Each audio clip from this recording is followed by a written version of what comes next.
Hello students, मैं Sunil Kumar, assistant professor government national college Sirsa के Hindi department से। आज जो हमारा विषय है वो रामधारी सिंह दिनकर की कविता कुरुक्षेत्र की सप्रसंग व्याख्या के बारे में है। इसलिए इससे पीछे का जो हमारा विषय था वो भी कुरुक्षेत्र जो कविता है उसकी हमने सप्रसंग व्याख्या की थी। क्योंकि बस फ़र्क इतना ही है कि वो जो हमने सप्रसंग जो व्याख्या पढ़ी थी वो आधी ही पढ़ी थी। आधा जो भाग है वो आज हम इस वीडियो के माध्यम से पूरा करेंगे। तो मैंने आपको बताया था कि ये जो कुरुक्षेत्र जो कविता है, इस कविता के अंदर कौरव और पांडव दोनों का जो द्वंद्वात्मक जो चित्रण है, रामधारी सिंह दिनकर ने उस द्वंद्वात्मक चित्रण का वर्णन किया है। और जो इस कविता के अंदर जो मुख्य जो पात्र है, जो आपस में जो बातें कर रहे हैं, युधिष्ठिर और भीष्म पितामह जो सरसैया पर लेटे हुए हैं, उनके पास युधिष्ठिर जाते हैं और उनसे युद्ध के जो वास्तविक कारण है उन वास्तविक कारणों को जानने की कोशिश करते हैं। तो भीष्म पितामह युधिष्ठिर को वो जो वास्तविक कारण है उन वास्तविक कारणों से अवगत करवाते हैं। वो युधिष्ठिर से ये कहते हैं कि तुम ये मत सोचो कि ये जो युद्ध हो रहा है ये तुम्हारी वजह से हो रहा है। वो कहते हैं नहीं, ये तो नियति का पहले से ही निर्माण हो चुका था। इस नियति का, इस युद्ध की जो जड़ें थी वो बहुत पहले ही गहरी होती गई थी। अचानक ये कोई विस्फोट नहीं हुआ है। ये जो ज्वालामुखी है अनेक राजाओं के हृदय में पहले धीरे धीरे गर्मी के रूप में, एक ताप के रूप में पनप रहा था। और वो जो ज्वालामुखी जब फटने की कगार पे आ गया तो इसने महाभारत रूपी महासंग्राम और भीषण युद्ध का जो रूप है वो ले लिया था। तो इस तरह से वो जो भीष्म पितामह है युधिष्ठिर को बार बार युद्धों का जो वास्तविक कारणों से अवगत करवा रहे हैं। तो अब हम ज़्यादा समय न लेते हुए इस कविता का जो शेष भाग रह गया है उसकी जो व्याख्या है सप्रसंग, उस व्याख्या के बारे में पढ़ते हैं। तो सबसे पहले, तुम्हें बना सम्राट देश का राजस्यु के द्वारा, केशव ने था एक सृजन का उचित उपाय विचारा। तो भीष्म पितामह युधिष्ठिर से ये कह रहे हैं कि जो केशव यानी कि भगवान श्री कृष्ण थे, उन्होंने तुम्हें ये कहा था कि तुम राजस्यु यज्ञ करो। राजस्यु का मतलब होता है कि एक यज्ञ किया जाता है, उस यज्ञ में सभी देशों के राजाओं को बुलाया जाता है। और जो राजा उस यज्ञ में नहीं आता, इसका मतलब ये होता है कि उस राजा ने जो राजयोग करवा रहा है उसकी अधीनता स्वीकार नहीं की है। और जो राजा आ जाता है राजयोग में, इसका मतलब होता है कि उसने उसकी अधीनता स्वीकार कर ली है। तो श्री कृष्ण ने युधिष्ठिर से ये कहा था कि आप राजयोग यज्ञ कीजिए और उस राजयोग के माध्यम से तुम्हें संपूर्ण देश का जो है ना वो सम्राट बना दिया था।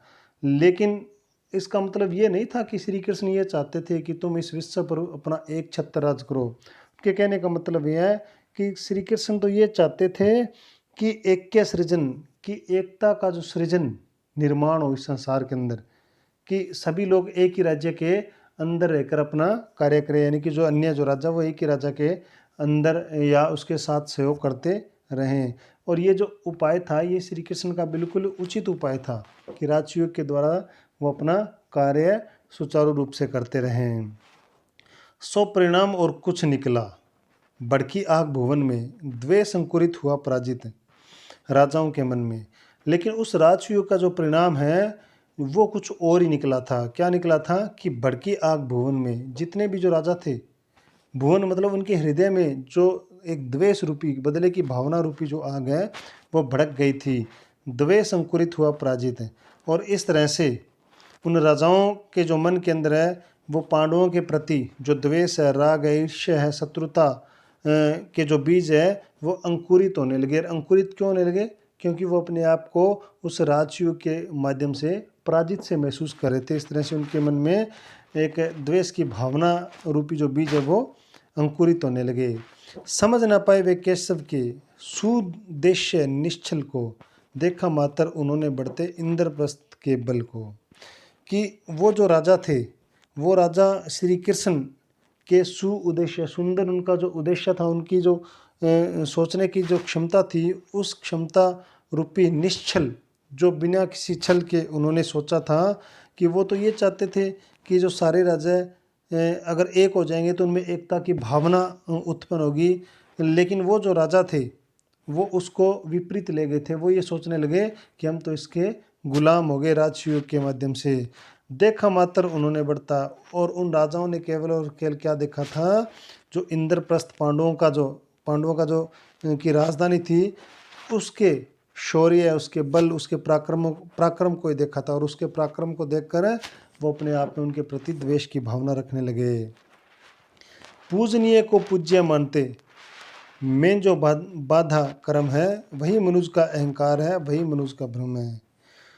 पूजनीय को पूज्य मानने में जो बाधा क्रम है कि जो पूजनीय जो व्यक्ति है उसको पूज्य, उसको पवित्र मानना, जैसे भगवान श्री कृष्ण है वो बिल्कुल ही पूजा के योग्य थे। जब पांडव और कौरव इकट्ठे थे एक जनसभा के अंदर, तो पांडवों ने उन्होंने अग्रणी मानकर उनकी पूजा की थी।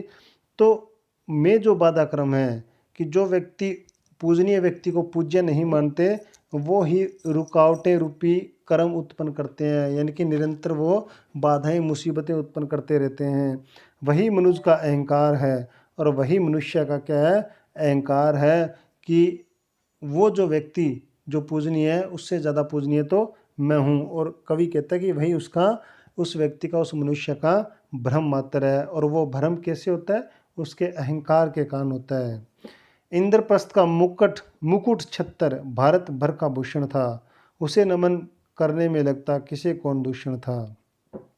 अब जो पितामह ये कहते हैं कि जो इंद्रप्रस्थ जो पांडवों की राजधानी थी, उसका जो सिंहासन, उसका जो मुकुट, उसका जो छत्तर है, वो संपूर्ण भारत देश का क्या है, भूषण, यानी कि एक है गहने के समान है। क्योंकि उसकी जो शक्ति है, उसका पराक्रम, उसका शौर्य, वो चारों ओर फैल गया था। इस तरह से उसका जो मुकुट है, छत्तर है, वो क्या किसके समान है, अलंकार यानी कि गहने के समान है।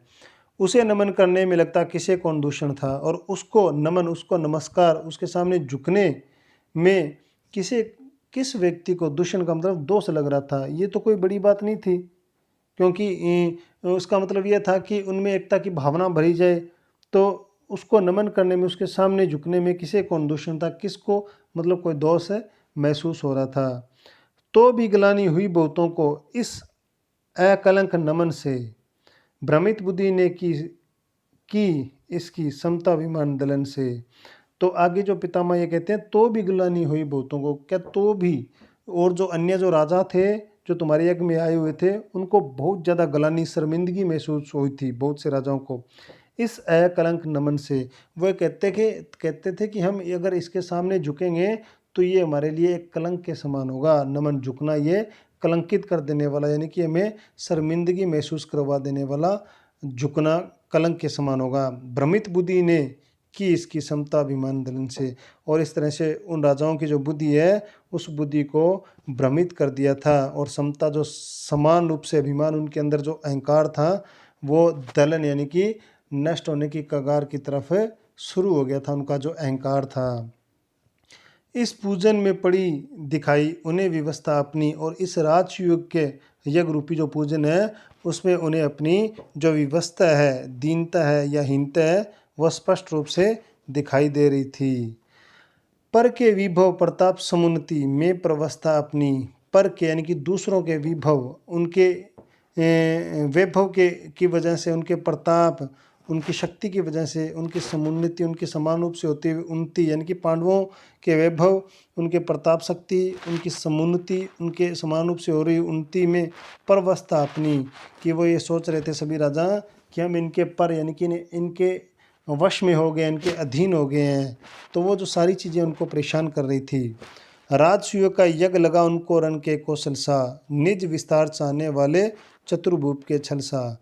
और जो राजसूय जो यज्ञ हो रहा था पांडवों की तरफ से, युधिष्ठिर की तरफ से, वो उन सभी अन्य राजाओं को किसके समान लग रहा था, युद्ध भूमि का एक मैदान यानी कि एक क्षेत्र सा वो उनको प्रतीत हो रहा था।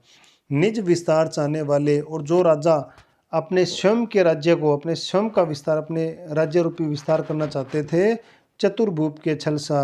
और वो राजा अपने आप में ये समझ रहे थे कि जो युधिष्ठिर है चतुर है, और इसने हमें छल से अपनी तरफ अपना गुलाम, अपना दास बना लिया है। धर्मराज कोई न चाहता अहंकार निज खोना, किसी उच्च सत्ता के सम्मुख सन्मन से नत होना। अब पितामह युधिष्ठिर को संबोधित कर रहे हैं धर्मराज, क्योंकि युधिष्ठिर धर्म का जो अवतार है। तो कहते हैं, हे युधिष्ठिर, कोई भी व्यक्ति अपना जो अहंकार है, अपना अभिमान है, उस अभिमान को स्वयं नहीं खोना चाहता। किसी उच्च सत्ता के सम्मुख सन्मन से नत होना, और वो ये चाहता है कि मेरे से बड़ी कोई ऊंची जो सत्ता है, चाहे वो राजा हो चाहे कोई और हो, उसके सामने सन्मन, मतलब कहता है कि मैं मन के साथ उसके सामने नतमस्तक है नहीं होना चाहता।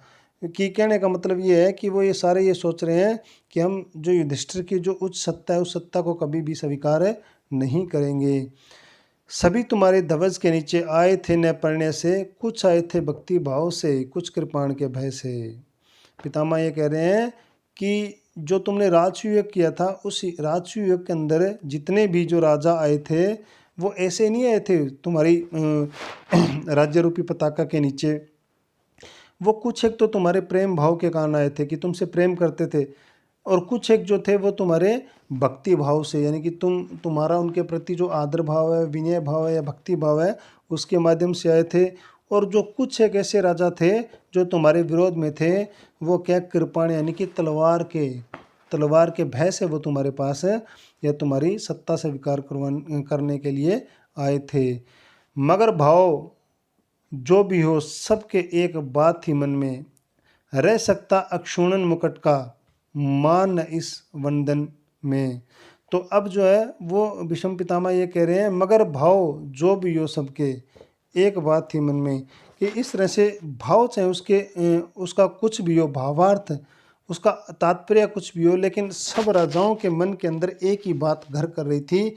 वो ये कर रही थी कि हम युधिष्ठिर की जो सत्ता है उसको शारीरिक रूप से वैसे स्वीकार करते हैं, लेकिन अपने मानसिक मन से कभी भी उस सत्ता को स्वीकार नहीं करेंगे। रह सकता अक्षुण मुकुट का मान इस वंदन में।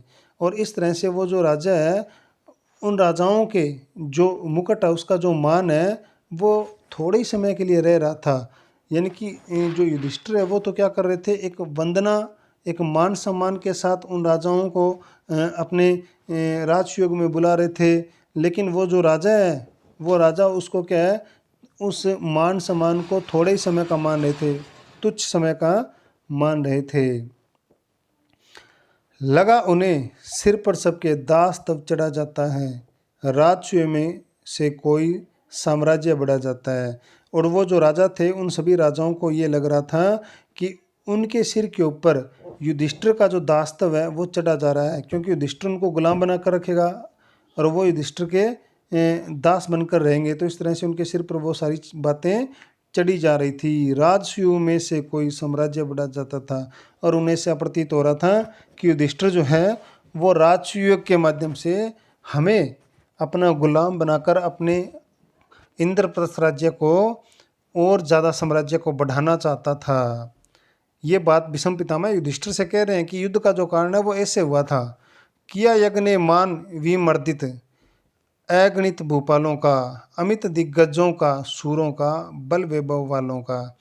और तुम्हारा जो राजयुग था, उस राजयुग ने विमर्दित, जितने भी जो राजा थे, उन सभी राजाओं का जो मान है, अहंकार है, उसको नष्ट कर दिया था। अगणित भूपालों का, अगणित अनगणित जो राजा थे, भूपाल का मतलब जो राजा थे, उन सभी राजाओं का जो मान जो था, अहंकार जो था, तुम्हारे यज्ञ ने चकनाचूर कर दिया था। अमित दिग्गजों का, सूरों का, अमित संपूर्ण जो दिग्गज राजा थे, सूरवीर थे, शक्तिशाली थे, उनका जो बल था, उनका वैभव था, उनका पराक्रम था, उन सभी प्रकार से उनके मान सम्मान को क्या है, नष्ट कर दिया था, चकनाचूर कर दिया था। वो ये युधिष्ठिर ये नहीं मानता, लेकिन जो वो जो राजा थे, वो सारे के सारे राजा अपने मन में इस प्रकार की बदले की भावना रख रहे थे। सच्च सत्कृत किया अतिथि भूपों का तुमने मन से, अनुन्य विनयशील समता से, मंजुल मिष्ट वचन से। अब पितामह ये कह रहे हैं कि ये सत्य है और सत्कृत है, और बिल्कुल ही सच्चाई पर आधारित है कि तुमने उन राजाओं का जो मान सम्मान किया था वो अतिथि की तरह किया था। अनुन्य, तुमने उनके सामने प्रार्थना की थी, विनय विनती की थी, शीलता के साथ, समता समानता के साथ, मंजुल बड़ी कोमलता के साथ, मिष्ट अपने मीठे वचन बोलकर, कि तुमने उन राजाओं के साथ अतिथि की तरह व्यवहार किया था। विनयशीलता, समता और मंजुल, कोमल और मीठे वचनों के साथ उनको अतिथि के रूप में स्वीकार किया था। पर स्वतंत्रता मणि का इनसे मोल न चुक सकता है, मन में सतत दहकने वाला भाव न रुक सकता है। अब पितामह ये कह रहे हैं कि जिस तरह से जो मणि होती है वो अपने आप में जब स्वतंत्र हो जाती है, अकेली पड़ जाती है, तो उस मणि का कोई भी व्यक्ति, स्वतंत्र मणि का फिर मोल नहीं चुका सकता। मन में सतत दहकने वाले, और इसी तरह से वो जो राजा थे उनके मन में सतत निरंतर बदले की जो भावना रूपी जो आग है वो दहक रही थी, भाव ना रुक सकता था। उसी प्रकार से उनके मन में भी वो दहकने वाली यानी कि बदले रूपी जो प्रतिशोध की जो आग थी, उस आग रूपी जो भाव है वो उनके हृदय के अंदर नहीं रुक पा रहे थे। कोई मंद मूढ़मति निरपी होता तुष्ट वचन से, विजय की शिष्टता विनय से, अरि के आलिंगन से। कोई मंद मूढ़मति निरपी होता तुष्ट वचन से। अब पितामह ये कह रहे हैं कि ऐसा कोई मंद मतलब इस प्रकार कमजोर, जो निर्बल जो राजा होता है, मूढ़मती जो मूर्ख होता है, नृप, कि तुमने जो वचन कहे थे उन वचनों से तुष्ट मतलब संतुष्ट होने वाला कोई व्यक्ति, वहाँ राजा जो निर्बल है, मूर्ख है, वो उस बातों को, तुम्हारी उन हित वचनों को, संतुष्ट कर देने वाले वचनों को नहीं समझने वाला था।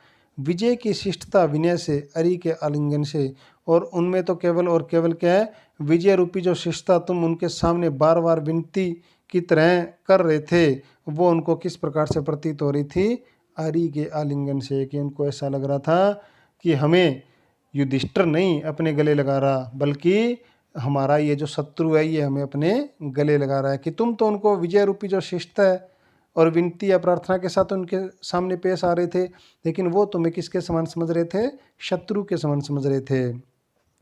चतुर्भुप तन से मिल करते समित शत्रु के भय को, हुए न प्रस्मित भूप प्रणय उपहार यज्ञ में देकर। और इस तरह से जो चतुर यानी कि जो अपने आप में चतुर जो राजा थे, वो शारीरिक रूप से मिलकर तुम्हारे साथ समित शांत भाव से शत्रु यानी कि तुम्हारा जो भय है उस भय को देकर अपने आप में ही वो क्या है, शमित शांत हो गए थे, किंतु नहीं पड़ने देते अरि कर में कभी हृदय को। लेकिन वो उनके हृदय, उनके मन के अंदर तुम्हारे प्रति जो शत्रु रूपी जो भावना थी, अरि कर, शत्रु के, तुम्हें वो अपना शत्रु मान रहे थे, इसलिए तुम्हारे हाथों में वो कभी भी अपने हृदय को या उस भय को पढ़ने नहीं देना चाहते थे। यानी कि तुम्हारे सामने अपने भय को वो प्रत्यक्ष रूप से नहीं दिखाना चाहते थे। हुए न प्रश्मित भूप प्रणय उपहार यज्ञ में देकर, लौटे इंद्रप्रस्थ से वे कुछ भाव और ही लेकर। वाह, कितनी अच्छी बात है इसमें। हुए न प्रश्मित भूप, कि वो जो राजा थे, वो जो तुम्हारे राजयोग में थे, वो बिल्कुल ही प्रश्मित, खुश नहीं थे, प्रसन्न नहीं थे, प्रणय उपहार यज्ञ में देकर, कि तुमने उन राजाओं को जो प्रणय प्रेम रूपी जो उपहार उस राजयोग में प्रदान किया था, वो उस प्रेम रूपी उपहार को पाकर बिल्कुल ही प्रसन्नचित या खुश नहीं थे। लौटे इंद्रप्रस्थ से वे कुछ भाव और ही लेकर, और इस तरह से उनके हृदय में जब वो इंद्रप्रस्थ से वापस अपने राज्य की ओर चल पड़े, तो उनके हृदय में कुछ और ही भाव थे। और भाव का मतलब उनके हृदय में तुम्हारे प्रति बदले की भावना, प्रतिशोध की भावना, क्रोध या ईर्ष्या की भावना उनके दिमाग में तुम्हारे प्रति चल रही थी। धर्मराज है याद व्यास का वह गंभीर वचन क्या, ऋषि का वह यज्ञांत काल का विकट भविष्य कथन क्या। अब जो भीष्म पितामह है, भीष्म पितामह, वो युधिष्ठिर से ये कह रहे हैं कि जब तुमने राजसूय यज्ञ किया था, तो उस यज्ञ के दौरान महर्षि जो व्यास थे, उन्होंने तुम्हें कुछ गंभीर कठोर वचन कहे थे, अगर तुम्हें याद हो तो। ऋषि का वह यज्ञांत काल, और जब महर्षि व्यास यज्ञ के अंत में समय में विकट भविष्य, विकट यानी कि आगे कठोर कठिनाई रूपी जो भविष्य है, उस भविष्य के बारे में तुम्हें कुछ कथन कहे थे कि अगर तुम्हें याद हो तो।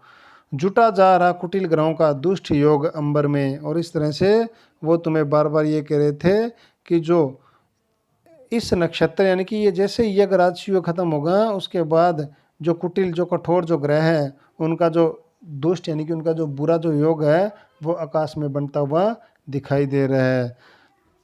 तो इस तरह से भीष्म पितामह बार बार युधिष्ठिर से ये कह रहे हैं कि ये जो महाभारत का युद्ध हुआ था, ये अकेले न तो तुम्हारी वजह से हुआ था, ना द्रौपदी की वजह से, ना दुर्योधन की वजह से, ना ही कृष्ण की वजह से।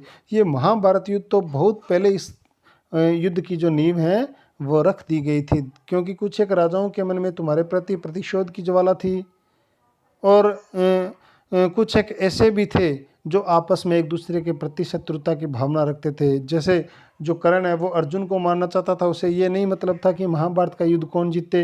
राजा द्रुपद है वो द्रोणाचार्य को मारना चाहता था। सभी एक दूसरे से आपस में उलझे हुए थे। तो इस तरह से आज हमने ये जो रामधारी सिंह दिनकर की जो कुरुक्षेत्र कविता, इस कविता की जो ऐसा प्रसंग व्याख्या पढ़ी है, और आशा करता हूँ कि ये जो व्याख्या थी आपको बहुत अच्छी लगी है, ये जो वीडियो है वो भी आपको बहुत अच्छा लगा है। तो धन्यवाद।